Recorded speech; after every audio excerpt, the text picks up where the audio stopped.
ಬೀಟಲ್ಲಿದು 7 ತಿಂಗಳು ಮರಿ ಇದು 4 ಅಲ್ಲಿದು, ಇದು ಜಮ್ನಾಪುರಿ. ಈ ಟೋಟಲ್ನ ಮೇಕೆಗಳೇನಿದೆ ಎಲ್ಲ ಇವೆರಡು ಕ್ರಾಸ್ ಆಗಿರೋದು. 35ರಿಂದ 40 kg ಬರ್ತವೆ. ನೋಡಿ ಇವೆಲ್ಲ ಮೂರು ಮರಿ ಹಾಕ್ಬಿಟ್ಟಿದೆ ನೋಡಿ. 3ನೇದಕ್ಕೆ ಸ್ವಲ್ಪ ಶಾರ್ಟೇಜ್ ಆಗ್ತದೆ ಹಾಲು. ಅದು ಪ್ಯೂರ್ ನಾಟಿಗೆ ಏನು ಮಾಡಿದ್ವಿ, ಇದನ್ನು ಕ್ರಾಸ್ ಮಾಡಿಸಿದ್ವಿ ನಾವು. ನೀನು ಏನೇ ಮಾಡಿ ನಾಟಿ ವಾತ 1 ವರ್ಷ ಸಾಕಿ ಅದು 25-30 kg ಒಳಗೆ ಬರೋದು, ಮೇಲೆ ಬರಲ್ಲ. ಈಗ ಪ್ರೆಗ್ನೆನ್ಸಿ ಮೇಕೆಗಳನ್ನೆಲ್ಲ ಬಂದು ತಗೊಂಡೋಗ್ತಾರೆ ನಮ್ಮ ಹತ್ರ. 550 ಹೇಳಲ್ಲ, ಕೊಡೋದು 550 ಲೀಸ್ಟು. ನಮ್ಮದೇನಿಲ್ಲ, 800ರಿಂದ 1000 ರೂಪಾಯಿ ಬೀಳುತ್ತೆ kg ಮಟನ್ನು ನಮ್ಮ ರೇಟ್ಗೆ. ನಾವು ಯಾವತ್ತು ಒಂದು ಮೇಕೆನೂ ಬಜಾರಿಗೆ ತಗೊಂಡೋಗಿ ಮಾರಿದವ್ರೆ ಅಲ್ಲ ನಾವು. ಎನಿ ಕಾಸ್ಟ್ 10,000 ರೂಪೀಸ್ ಆಗ್ಬೇಕು ನಮಗೆ. ಒಂದು ಮರಿ ಮಾರಿದ್ರು 10,000 ರೂಪೀಸ್ ಆಗ್ಬೇಕು ನಮಗೆ. ಸರ್ ನಮ್ಮಲ್ಲಿ ಬೇಸಿಕ್ಕಾಗಿ ಪ್ಯೂರ್ ನಾಟಿನೇ ಇದ್ದಿದ್ದು. ಬೇಸಿಕ್ಕಾಗಿ ನಾಟಿ ಮೇಕೆ ಪ್ಲಸ್ಸು ಹೆಣ್ಮೇಕೆಗಳಿತ್ತು. ಆ ಹೆಣ್ಮೇಕೆಯಿಂದ ಒಂದು 15-20 ನಮ್ಮದು ಹೆಣ್ಮೇಕೆ ಇತ್ತು. ಅದರಿಂದ ನಮಗೆ ಒಂದು 150ವರೆಗೂ ರೀಚ್ ಆಗಿತ್ತು. ಬ್ರೀಡಿಂಗ್ ಆಗಿ ಎಲ್ಲ ಮರಿಗಳನ್ನೆಲ್ಲ ಹಾಕಿ ಒಂದು 150ವರೆಗೂ ರೀಚ್ ಆಗಿತ್ತು. ಬಟ್ ನಮಗೆ ಅವು ಜಾಸ್ತಿ ಆಗೋಯಿತು ಮೇಂಟೆನೆನ್ಸ್ ಮಾಡೋದು. ಅದರಲ್ಲಿ ಸ್ವಲ್ಪ ಎಲ್ಲ ಕೊಟ್ಬಿಡ್ವಿ ನಾವೆಲ್ಲ. ಎಲ್ಲ ಗಂಡು ಮೇಕೆಗಳನ್ನ ವಾತಗಳನ್ನ ನಾಟಿ ವಾತಗಳನ್ನೆಲ್ಲ ಮಾರಿಬಿಟ್ಟು ಸ್ವಲ್ಪ ಈಗ ನಾಟಿ ಮಾತಾ ಈಗ ಪ್ಯೂರ್ ನಾಟಿ ಅವಲ್ಲ, ಸ್ವಲ್ಪ ಗ್ರೋತಿಂಗ್ ಕಮ್ಮಿ, ಅವು ಸ್ವಲ್ಪ ಬೇಗ ಡೆವಲಪ್ ಆಗಲ್ಲ. ಅದಕ್ಕೇನು ಮಾಡಿದ್ದೀವಿ, ಅದೇ ನಾವೀಗ ನಾಟಿ ವಾತ ಕ್ರಾಸ್ ಮಾಡೋ ಬದಲು ನಾಟಿ ಮೇಕೆಗೆ ಸ್ವಲ್ಪ ಹೈಬ್ರಿಡ್ನ ಕ್ರಾಸ್ ಮಾಡಿಸಿದ್ದೀವಿ. ಹೈಬ್ರಿಡ್ ಕ್ರಾಸ್ ಅಂದರೆ ನೋಡಿ, ಇದು ಬೀಟಲ್ಲಿದು 7 ತಿಂಗಳು ಮರಿ ಇನ್ನೂ ಅಲ್ಲ ಹಾಕಿಲ್ಲ ನೋಡಿ. 6 ತಿಂಗಳು 8 ತಿಂಗಳು ಬೇಕಿದ್ದು ಅಲ್ಲ ಹಾಕೋದಕ್ಕೆ ಇಷ್ಟು ಬರ್ತದೆ. ಇದು ಆಯ್ತಾ? ಅದು ಬೀಟಲ್ಲಿ ಇದೆಯಲ್ಲ, ಅದು ಹೈಟ್ ಬೆಳೀತದೆ. ಹೈಟು ಈ ವಯಸ್ಸಿಗೆ ಇದು 150 kg ಬರ್ತದೆ. ಇದ್ರ ವಯಸ್ಸಿಗೆ ಅದು ಇದೆಯಲ್ಲ ಬಿಟ್ಟು 150 kg ಬರ್ತದೆ. ಇದು 4 ಅಲ್ಲಿದು, ಇದು ಜಮ್ನಾಪುರಿ. ಈ ಜಮ್ನಾಪುರಿ ಇದೇನಿದೆ ಹೈಟ್ ಬೆಳೆಯೋದಿಲ್ಲ, ಅಡ್ಡಾಟ ಬೆಳೀತದೆ. ಇದು ದಪ್ಪ, ಇದು 4 ಅಲ್ಲು. ಈಗಿದು ಹೆಚ್ಚು ಕಡೆ ಒಂದು 80 kg ಇದೆ. ಇದು ಈ ಟೋಟಲ್ನ ಮೇಕೆಗಳೇನಿದೆ ಎಲ್ಲ ಇವೆರಡು ಕ್ರಾಸ್ ಆಗಿರೋದು. ಆಲ್ಮೋಸ್ಟ್ ಆಲ್ ಈ ವಾತಂಗೆ ಕ್ರಾಸ್ ಆಗಿರೋದು. ಇದಿದೆ ನೋಡಿ, ಈ ಮರಿ ಇದೆಯಲ್ಲ ಸರ್, ಇದ್ರ ಕ್ರಾಸ್ ಆಗಿರೋದು. ಈಗೆಲ್ಲ 50-50 ಇದೆ.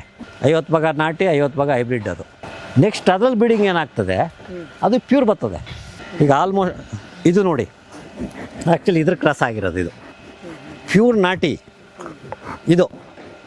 ಇದ್ರ ಕ್ರಾಸ್ ಆಗಿರೋ ಪ್ರೊಡಕ್ಷನ್ ಅದು 4ರಿಂದ 5 ತಿಂಗಳು ಮರಿಯೋದು.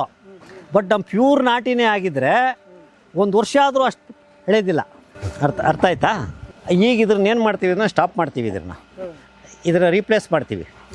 ಯಾಕೆ ಅಂದರೆ ಈ ಮರಿ ತೋರಿಸಿದ್ನಲ್ಲ ನಾನು, ಈಗ ಈ ಮರಿಗೆ ಇದೇ ವಾತ ಇದ್ರ ಕ್ರಾಸ್ ಆಗೋದು ಪ್ರೊಡಕ್ಷನ್ ಆಗಿರೋದು. ಆ ಮರಿಗೆ ಇದೇ ಕ್ರಾಸ್ ಮಾಡ್ತು ಇನ್ಬ್ರೀಡಿಂಗ್ ಆಗೋಗ್ತದೆ. ಅದಕ್ಕೋಸ್ಕರ ಏನು ಮಾಡ್ತೀವಿ, ಇದ್ರ ರೀಪ್ಲೇಸ್ ಮಾಡ್ಬೇಕು.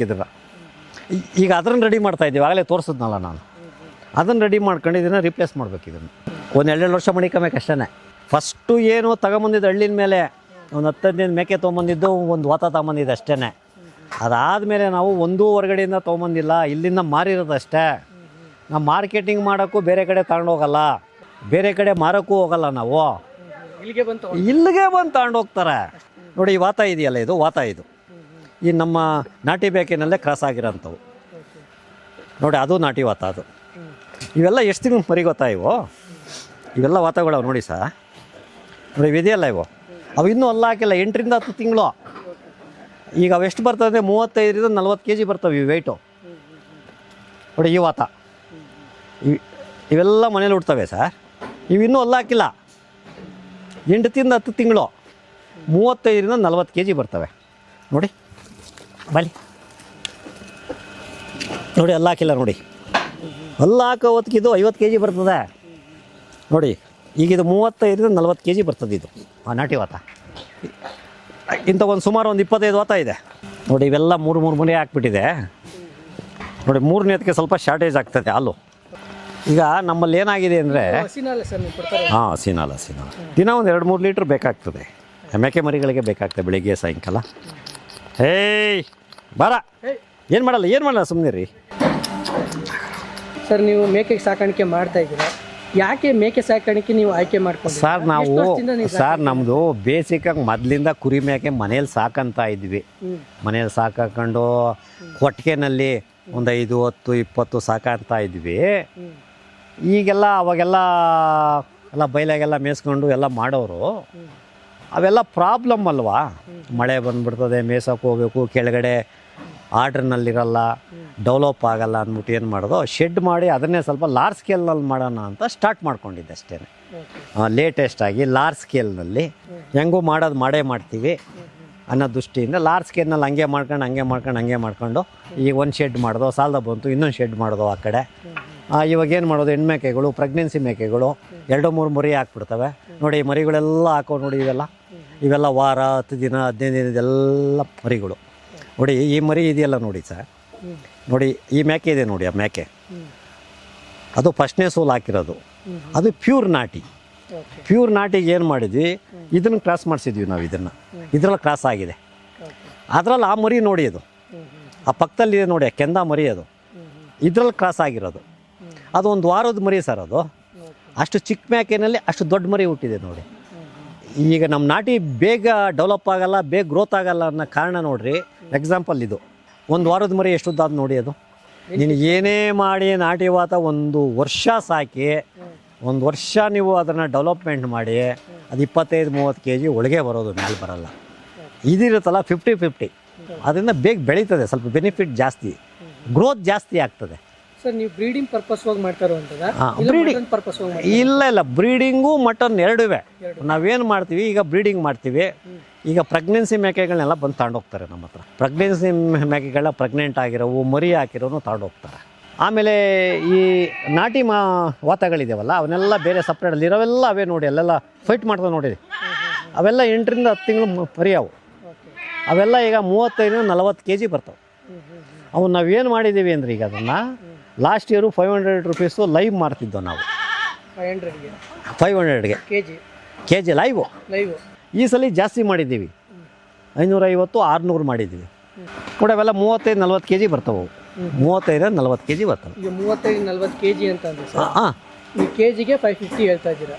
550 ಹೇಳಲ್ಲ, ಕೊಡೋದು 550 ಲೀಸ್ಟು. ಹಾಂ, ಅದ್ರ ಕಮ್ಮಿ ಇಲ್ಲ. 600 ಹೇಳ್ತೀವಿ, 550 ತಗೊಂಡು ಹೋಗ್ತಾರೆ. ಯಾರೋ ತಗೊಂಡು ಹೋಗ್ತಾರೆ ಖುಷಿಪಟ್ಟು. ಲಾಸ್ಟ್ ಎಲ್ಲ 500 ಮಾರ್ತಾ ಇದ್ದ. ಸೊ ಅಂಗಡಿನಲ್ಲೇ ರೆಡಿ ಮಟನ್ನೇ ಸಿಕ್ಬಿಡುತ್ತಲ್ಲ? ಮಟನ್ ಸಿಗ್ತದೆ, ಈ ಮಟನ್ ಸಿಗಲ್ವೇ? ಈ ಮಟನ್ ಹೇಳೋದು ಒಂದು ಕೊಡೋದು ಒಂದಲ್ಲ. ನಮ್ಮ ಮುಂದೆ ಯಾರು ಕಟ್ ಮಾಡಿಕೊಡ್ತಾರಂತವನ?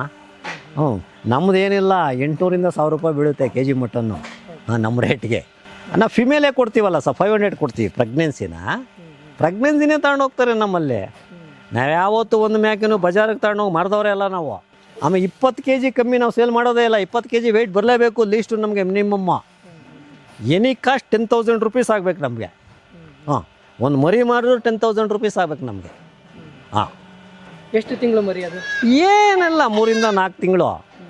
3-4 ತಿಂಗಳು ನೋಡಿ. ಈ ಲೆವೆಲ್ ಇದು ಬಂದ್ಬಿಡ್ದು 20-22 kg ಬರ್ತದೆ ಇದು. ಹಿಂಗೆ ಸರ್, ಇಷ್ಟು ಚೆನ್ನಾಗಿ ನೀವು ಮೇಕೆಗಳು ಸಾಕಾಣಿಕೆ ಮಾಡ್ತಾ ಇದ್ದೀರಲ್ಲ, ಇವನ್ನ ಯಾವ ರೀತಿ ಪ್ರತಿದಿನ ನೋಡ್ಕೊಳ್ತೀರಾ? ಏನೆಲ್ಲ ಮೇವು ಕೊಡ್ತೀರಾ? ಏನೆಲ್ಲ ಮಾಮೂಲಿ ಮೇವೇನೆ ಕೊಡಬಾರ್ದು, ಏನು ಕೊಡೋದಿಲ್ಲ. ಸ್ಪೆಷಲಾಗಿ ಏನು ಕೊಡೋಲ್ಲ ನಾವು. ಮಾಮೂಲಿ ಹೆಂಗೆ ಮೇಕೆ ಸಾಕ್ತೀವಿ, ಬೆಳಗ್ಗೆ ಹಾಕ್ತೀವಿ, ಬೆಳಗ್ಗೆ ಕೆಳಗಡೆ ಹಾಕ್ತೀವಿ, ಬೆಳಗ್ಗೆ ಒಂದು ರೌಂಡ್ ಹಾಕ್ತೀವಿ, ಒಣುಲ್ ಹಾಕ್ತೀವಿ, ಜೋಳ ಹೊಡೆದಾಕ್ತೀವಿ, ಹಸೆ ಮೇವು ಹಾಕ್ತೀವಿ.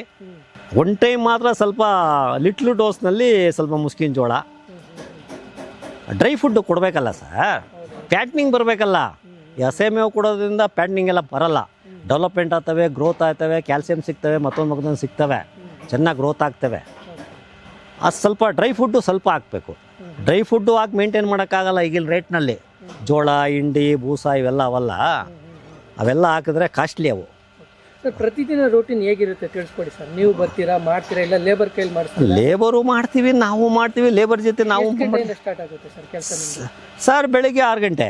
6 ಗಂಟೆಗೆ? ಬೆಳಿಗ್ಗೆ 6 ಗಂಟೆಯಿಂದ ಏನೇನು ಮಾಡ್ತೀರಿ? ಬೆಳಿಗ್ಗೆ 6 ಗಂಟೆಯಿಂದ ಎಲ್ಲ ಶೆಡ್ಡಲ್ಲಿ ಮೇಕೆ ಇರ್ತವೆ. ಇದನ್ನೆಲ್ಲ ಕಸ ಓಡಿಸ್ತೀವಿ, ಕಂಪ್ಲೀಟಾಗಿ ಇದೆಲ್ಲ ಕಸ ಓಡಿಸ್ತೀವಿ. ಇಕ್ಕೆ ಇಟ್ಟಿರೋದೆಲ್ಲ ಎಲ್ಲ ಬರೋದು ತಗೊಂಡು ಎಲ್ಲ ಮಾಡ್ತೀವಿ. ಅದ್ರ ಮೇಲೆ ವಾಟ್ರಿಂಗ್ ಮಾಡ್ತೀವಿ, ನೀರು ಇಡಿಸ್ತೀವಿ ತೆಳ್ಳಗೆ, ಧೂಳು ಹೇಳ್ಬಾರ್ದಲ್ಲ. ಆಮೇಲೆ ಫುಡ್ ಹಾಕ್ಸ್ತೀವಿ. ಏನು ಫುಡ್ ಹಾಕ್ತೀರಾ? ಆ ಫುಡ್ ಈಗ ಒಂದು ರೌಂಡ್ ಏನು ಹಾಕ್ತೀವಿ, ಆ ಬೆಳಗ್ಗೆ ಸ್ವಲ್ಪ ಮುಸ್ಕಿನ ಜೋಳ ಅದು ಇದು ಏನೋ ಸ್ವಲ್ಪ ಮಿಕ್ಸ್ ಮಾಡಿ ಒಂದು 100 ಗ್ರಾಮ್ 200 ಗ್ರಾಮ್ 100 ಗ್ರಾಮ್ ಲೆಕ್ಕದಲ್ಲಿ ಹಾಕ್ತೀವಿ. ಆಮೇಲೆ ಏನು ಮಾಡ್ತೀವಿ, ಮಧ್ಯಾಹ್ನ ಒಂದು ರೌಂಡ್ ಸೊಪ್ಪೆಲ್ಲ ಇದೆಯಲ್ಲ ನೋಡಿ, ರೇಷ್ಮೆ ಸೊಪ್ಪಿದೆ ನೋಡಿ, ಕಾಣ್ತದೆ ನೋಡಿ, ರೇಷ್ಮೆ ಇದೆ, ಅಕ್ಸೆ ಇದೆ, ಸುಬಾಬುಲ್ಲ ಇದೆ, ಮುಸ್ಕಿನ ಜೋಳ ಇದೆ, ಲೇಪಿಯರ್ ಇದೆ, ಸೀಮೆ ಹುಲ್ಲಿದೆ, ಅದೆಲ್ಲ ಒಂದು ರೌಂಡ್ ಚಾಪ್ ಕಟ್ರಲ್ಲಿ ಕಟ್ ಮಾಡಿ ತುಂಬ ಹಾಕ್ತೀವಿ.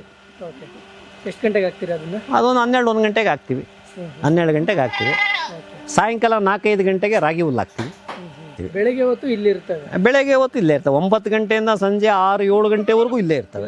ಮಳೆ ಗಿಳೆ ಬಂದರೆ ಒಳಗಡೆ ಹೋಗ್ತಾವೆ ಅಷ್ಟೇ. ಹಾಂ, ಆಟೋಮೆಟಿಕ್ಕಾಗಿ ಹೋಗ್ಬಿಡ್ತಾವೆ, ಅವೇ ಹೋಗ್ಬಿಡ್ತವೆ. ತಿರ್ಗಾ ಮಳೆ ಕಮ್ಮಿ ಆಯ್ತಾ ಅವೇ ಆಚೆಗೆ ಬರ್ತವೆ. ಆಮೇಲೆ ಆ ವಾತಗಳಿಗೆ ಪ್ಯಾಟ್ನಿಂಗ್ ಮಾಡೋ ಅಂಥವನ್ನ ಸಪ್ರೇಟ್ ಹಾಕ್ತೀವಿ, ಆ ಕಡೆ ಹಾಕ್ತೀವಿ. ಸೇಲ್ ಮಾಡೋ ಅಂಥವನ್ನ, ಪ್ಯಾಟ್ನಿಂಗ್ ಮಾಡೋ ಅಂಥವನ್ನ ಆ ಕಡೆ ಹಾಕ್ತೀವಿ, ಸಪ್ರೇಟಾಗಿ ಹಾಕ್ತೀವಿ. ಸಪ್ರೇಟ್ ಹಾಕ್ಬಿಟ್ಟು ಅವ್ರಿಗೆ ಸ್ಟಾಲ್ ಫೀಡಿಂಗ್ ಅಂತ ಸ್ವಲ್ಪ ಫೀಡ್ಸು, ಒಂಚೂರು ಮುಸ್ಕಿನ ಜೋಳ, ಒಂಚೂರು ಏನೋ ಒಂದು ಸ್ವಲ್ಪ ಒಂದು 100 ಗ್ರಾಮು ಜಾಸ್ತಿ ಹಾಕಿದ್ರು ಫ್ಯಾಟಿಂಗ್ ಆಗ್ಬಿಡ್ತವೆ. ಫ್ಯಾಟ್ನಿಂಗ್ ಲೈಕ್ ಮಾಡಲ್ಲ, ಹಾರ್ಟ್ ಅಟ್ಯಾಕ್ ಆಗ್ಬಿಡ್ತವೆ. ಏನು ಲಿಮಿಟಾಗಿ ಏನು ಲಿಮಿಟ್ ಅಷ್ಟೇ ಬೇಕು, ಇನ್ನೂ ಸ್ವಲ್ಪ ಕಮ್ಮಿ, ಇನ್ನೂ ಬೇಕು ಅನ್ನಂಗೆ ಇರಬೇಕು. ತಿಂತಾವೆ ಅಂತ ಕೊಡ್ತಾನೆ ಇದ್ರೆ ಹಾಕ್ಬಾರ್ದು, ಹಾರ್ಟ್ ಅಟ್ಯಾಕ್ ಆಗ್ಬಿಡ್ತವೆ. ತಿಂದ್ಬಿಡ್ತವೆ, ಅವಕ್ಕೇನು ಗೊತ್ತು ಇಷ್ಟೇ ತಿನ್ಬೇಕು ಅಷ್ಟೇ ತಿನ್ನಬೇಕು ಅನ್ನೋದು. ಆ ಥರ ಹಾಕಿದಷ್ಟು ತಿಂದ್ಬಿಡ್ತವೆ, ಎಷ್ಟನ್ನು ಹಾಕು ತಿಂದ್ಬಿಡ್ತವೆ. ಡೈಜೆಷನ್ ಆಗಬೇಕಲ್ಲ ಅವಕ್ಕೆ ಅಲ್ವಾ. ಅವೆಲ್ಲ ಆಲ್ರೆಡಿ ಎಲ್ಲ ಪ್ಯಾಟ್ನಿಂಗ್ ಆಗ್ಬಿಟ್ಟವೆ, ಅವೆಲ್ಲ ರೆಡಿ ಮಾಲ್ ಅವು. ಎಲ್ಲ ಆಕ್ಟಿವ್ ಆಗಿ ಹೌದು ಇಷ್ಟು ಚೆನ್ನಾಗಿ ಇರೋಕ್ಕೆ ಕಾರಣ ಏನು ಸರ್? ಈಗ ಉಚ್ಕೊಂಡಿಲ್ಲ, ಲೂಸ್ ಮೋಷನ್ ಆಗಿಲ್ಲ ಅಂದರೆ ನಾವೊಂದು ಆರ್ಡ್ರ್ನಲ್ಲೇ ಫುಡ್ ಕೊಡ್ತೀವಿ, ಹೆಚ್ಚು ಕಡಿಮೆ ಮಾಡಲ್ಲ ಯಾವುದನ್ನು. ಯಾವ ಟೈಮ್ಗೆ ಯಾತ್ಕೊಡು ಟೈಮ್ ಟೇಬಲ್ ಇದೆ. ಎಲ್ಲೋ ಬಿಟ್ಬಿಡೋದು, ಏನೋ ತಿಂದ್ಬಿಡೋದು ಬಾಯಿ ತುಂಬ ಏನೋ. ಈಗ ಪ್ರಾಣಿಗಳಿಗೆಲ್ಲ ನಾವು ಅಷ್ಟೇ ಸಿಕ್ಕಿದ ಪಕ್ಕಿದ್ದೆಲ್ಲ ತಿಂದ್ಬಿಟ್ರೆ ನಮಗೂ ಲೂಸ್ ಮೋಷನ್ ಆಗಲ್ಲ, ಹೊಟ್ಟೆನೋ ಬರೋಲ್ವ. ಈ ಫಸ್ಟು ಮುಂಗಾರಿ ಹುಡ್ತದಲ್ಲ, ಫಸ್ಟ್ ಒಂದು ನೋಡಿ ಇ ಟಿ ಹಾಕ್ಬೇಕು. ಇ ಟಿ ವ್ಯಾಕ್ಸಿನ್, ಅದೊಂದು ಇ ಟಿ ಹಾಕ್ಕೊಬೇಕು. ಆಮೇಲೆ 1 ತಿಂಗಳು 1.5 ತಿಂಗಳಿಗೆ ಡಿವರ್ಮ್ ಹಾಕ್ಕೊಬೇಕು. ಡಿವರ್ಮ್ ಅಂದರೆ ಜಂತುಳ ಸಾಯ ಅಂಥದ್ದು. ಅದಕ್ಕೆ ಇಂಜೆಕ್ಷನ್ನು ಬರ್ತದೆ, ಲಿಕ್ವಿಡ್ಡು ಬರ್ತದೆ. ಆಮೇಲೆ ಸ್ಕಿನ್ ಡಿಸೀಸ್ ಆಗ್ತದೆ. ಆ ಸ್ಕಿನ್ ಡಿಸೀಸ್ ಇಂಜೆಕ್ಷನ್ ಹಾಕಿದ್ರೆ every 2 months, every 3 months once ಎಲ್ಲವಕ್ಕೂ ಹಾಕಿದ್ರೆ ಕಾಮನ್ನಾಗಿ ಸ್ಕಿನ್ ಡಿಸೀಸು ಹೋಗ್ತದೆ. ಮತ್ತು ಒಳಗಡೆ ಡಿವರ್ಮನ್ನ ಜಂತುಳನೂ ಹಾಳಾಗ್ತವೆ. ಡಿವರ್ಮ್ ಹೋದಾಗ, ಡಿವರ್ಮ್ ಹಾಕಿದಾಗ ಚೆನ್ನಾಗಿ ಆಗ್ತವೆ ಮೇಕೆಗಳು. ಈ ನಮ್ಮ ಮಕ್ಕಳಿಗೆ ಜಂತುಗಳ ಬೇದಿ ಔಷಧಿ ಹಾಕ್ತೀವಲ್ಲ ಸರ್, ಲೂಸ್ ಮೋಷನ್ ತೊಗೊಂತೇವೆ, ಅದೇ ಥರ ಅದು ಹಾಕ್ಲಿಲ್ಲ ತಿಂದಿದ್ದೆಲ್ಲ ಅವೇ ತಿನ್ಕೊಂತವೆ, ಇವೆಲ್ಲ ಡೆವಲಪ್ ಆಗ್ತವೆ. ಆಯ್ತಾ ಸರ್? ಆಮೇಲೆ ಏನು ಮಾಡಬೇಕು, ಈ ಬೇಸಿಗೆ ಮರಿನಲ್ಲಿ ಇದ್ದಾಗಲೇ ಹಾಕೊಂಡ್ ಬರ್ತೀರಿ ಸರ್ ಇವೆಲ್ಲನೂ? 2 ತಿಂಗಳು ಆಗೋವರೆಗೂ ನಾವೇನೇ ವ್ಯಾಕ್ಸಿನ್ ಮಾಡಿದ್ರು ಅದು ಸಕ್ಸಸ್ ಆಗಲ್ಲ. ಅಲ್ಲಿ ಸಣ್ಣ ಮರಿಗಳಿಗೆ ಮಿನಿಮಮ್ 2 ಮಂತ್ಸ್ ಆಗಬೇಕು. 2 ಮಂತ್ಸ್ ಆದಮೇಲೆ ವ್ಯಾಕ್ಸಿನ್ ಹಾಕಿದ್ರೆ ಅದು ಎಫೆಕ್ಟಿವ್ ಬರ್ತದೆ. ಮಿನಿಮಮ್ 2 ಮಂತ್ಸ್ ಆಗಬೇಕು. ಎವರಿ 6 ಮಂತ್ಸು, ಎವರಿ ಒನ್ಸು ಒಂದು ಇ ಟಿ ಹಾಕಲೇಬೇಕು. ಆಮೇಲೆ ಕ್ಲೈಮೇಟಿಗೆ ತಕ್ಕನಾಗಿ HS ಅಂತ ಒಂದು ವ್ಯಾಕ್ಸಿನ್ ಬರ್ತದೆ. ಕ್ಲೈಮೇಟಿಗೆ ತಕ್ಕನಾಗಿ ಅಲ್ಲಿ ಮಳೆಗಾಲ ಚಳಿಗಾಲ ಆದರೆ ಅದೊಂದು HS ಹಾಕಬೇಕು, ಬೆಚ್ಚಡಿ ಆಗಿರಬೇಕು, ಅದು ಒಂದು ವ್ಯಾಕ್ಸಿನ್. ಆಮೇಲೆ PPR ಅಂತ ಅಂದ್ಬಿಡ್ತದೆ, ಅದು every 2 years 3 years once PPR ಹಾಕ್ಬಿಟ್ರೆ 2 ಇಯರ್ಸ್ ಏನು ಅವಶ್ಯಕತೆ ಇಲ್ಲ. ಈಗ ಬಂದಿರೋದೇ PPR ಈ ಬೇಸಿಗೆಗೆ, ಹೊರಗಡೆಯಿಂದ ತಂದು PPR ಹಾಕಬೇಕು. ನಾವು ಅವನ್ನೆಲ್ಲ ಹಾಕ್ಬಿಟ್ಟಿದ್ದೀವಿ, ನಮ್ಮದೆಲ್ಲ ಕೋರ್ಸ್ ಮುಗಿದೋಗಿದೆ, ಎಲ್ಲಕ್ಕೂ PPR ಹಾಕ್ಬಿಟ್ಟಿದ್ದೀವಿ. PPR ಅಂದರೆ ಇಂಥ ಸಣ್ಣ ಮರಿಗಳಿಗೆ ಹಾಕಬೇಕು, ಇವಕ್ಕೆ ಹಾಕಿಲ್ಲ. ಇವಕ್ಕೊಂದು ರೌಂಡ್ ಹಾಕಬೇಕು, 2 ಮಂತ್ಸ್ ಆಗೋಯ್ತಲ್ಲ, ಇವಕ್ಕೊಂದು ರೌಂಡ್ ಹಾಕ್ಬೇಕು. ಈಗ ದೊಡ್ಡವಕ್ಕೆಲ್ಲ PPR ಹಾಕ್ಬಿಟ್ಟಿದ್ವಿ, 3 ಇಯರ್ಸ್ ನೋ ಪ್ರಾಬ್ಲಮ್. ಇನ್ನು ಎವರಿ 6 ಮಂತ್ಸು 1 ಇಯರ್ನಲ್ಲಿ ಒಂದು ಇ ಟಿ ಹಾಕ್ಕೊಬೇಕು. ಆಮೇಲೆ ಕ್ಲೈಮೇಟ್ ನೋಡಿಕೊಂಡು ಈ ಥಂಡಿ ಕಾಲ ಜಾಸ್ತಿ ಆಯಿತು, ಚಳಿಗಾಲ ಜಾಸ್ತಿ ಆದಾಗ ಅಲ್ಲೊಂದು HS ಹಾಕ್ಕೋಬೇಕಷ್ಟೆ. ಇನ್ನು ಮಾಮೂಲಿ ಡಿವರ್ಮ್ ಹಾಕಲೇಬೇಕು ಅಷ್ಟೇ, ನಾವು ಹಾಕೋದು ಇನ್ನೇನು ಹಾಕಲ್ಲ.